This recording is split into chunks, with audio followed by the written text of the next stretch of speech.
എല്ലാവർക്കും നമസ്കാരം. വേദന ബ്ലോഗ്സിലേക്ക് സ്വാഗതം.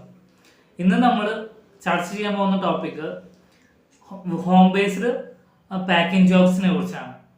നട്രാജ് പെൻസിൽ, അതുപോലെ തന്നെ കോൾഗേറ്റ്, ഇവയുടെ കമ്പനികൾ അവയുടെ പാക്കറ്റുകളും അതുപോലെ തന്നെ പ്രോഡക്റ്റുകളും നമ്മുടെ വീട്ടിലേക്ക് അയച്ചു തരികയും അത് പാക്ക് ചെയ്ത് തിരിച്ചയക്കുമ്പോൾ നമുക്കൊരു തുക തരികയും എന്നും പറയുന്നുണ്ട്. ആ ജോലി കിട്ടുന്നതിന് വേണ്ടി നമ്മൾ അവർക്ക് ഒരു നിശ്ചിത തുക അടയ്ക്കുകയും അതിനുശേഷം നമ്മുടെ pan card, Aadhaar card, bank details എന്നിവ കൈമാറാനും ആവശ്യപ്പെടുന്നു. ഇത് സത്യസന്ധമായ ഒരു ജോലിയാണോ? ചിന്തിച്ചു നോക്കിയാൽ തന്നെ അറിയാൻ പറ്റും ഇതൊരിക്കലും സത്യസന്ധമല്ല. കാരണം നട്രാജ്, കോൾഗേറ്റ് എന്നീ കമ്പനികൾക്ക് അവരുടേതായ പാക്കിംഗ് യൂണിറ്റ് തുടങ്ങാൻ വളരെ ബുദ്ധിമുട്ടുള്ള കമ്പനികളൊന്നുമല്ല. അവർക്ക് അവരുടേതായ കൃത്യമായ പാക്കിംഗ് യൂണിറ്റ് ഉണ്ട്. അപ്പോൾ അവരൊരിക്കലും ഇത് പുറത്ത് കൊടുക്കില്ല.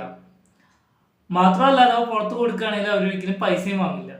ഇങ്ങനെയുള്ള ഒരു ഫേക്ക് വാർത്ത സോഷ്യൽ മാധ്യമങ്ങളിലൂടെ നല്ല രീതിയിൽ പബ്ലിസിറ്റി വരുന്നുണ്ട്. അപ്പോൾ നമ്മളത് എന്താ ചെയ്യേണ്ടത് വെച്ച് കഴിഞ്ഞാൽ പലരും അത് ഭിന്നശേഷിക്കാരായ വ്യക്തികൾ, അതുപോലെ തന്നെ പുറത്തേക്ക് അധികം ജോലിക്ക് പോകാൻ പറ്റാത്തവർ, വീട്ടിൽ നിന്നൊരു വരുമാനം നേടാൻ ആഗ്രഹിക്കുന്നവരാണ് ഇതിന് അപ്ലൈ ചെയ്യുക.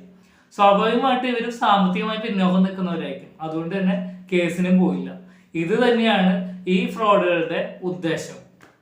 അപ്പോൾ നമ്മൾ പറയാൻ ഉദ്ദേശിക്കുന്ന എത്രയേ ഉള്ളൂ, നമ്മൾ ഫേസ്ബുക്കിലൊക്കെ ഇത് കണ്ടു കഴിഞ്ഞാൽ ആർക്കെങ്കിലും ഉപകാരപ്പെട്ടിട്ടെ എന്ന് വിചാരിച്ച് ഷെയർ ചെയ്യാറുണ്ട്. ദയവ് ചെയ്തത് ഷെയർ ചെയ്യാതിരിക്കണം.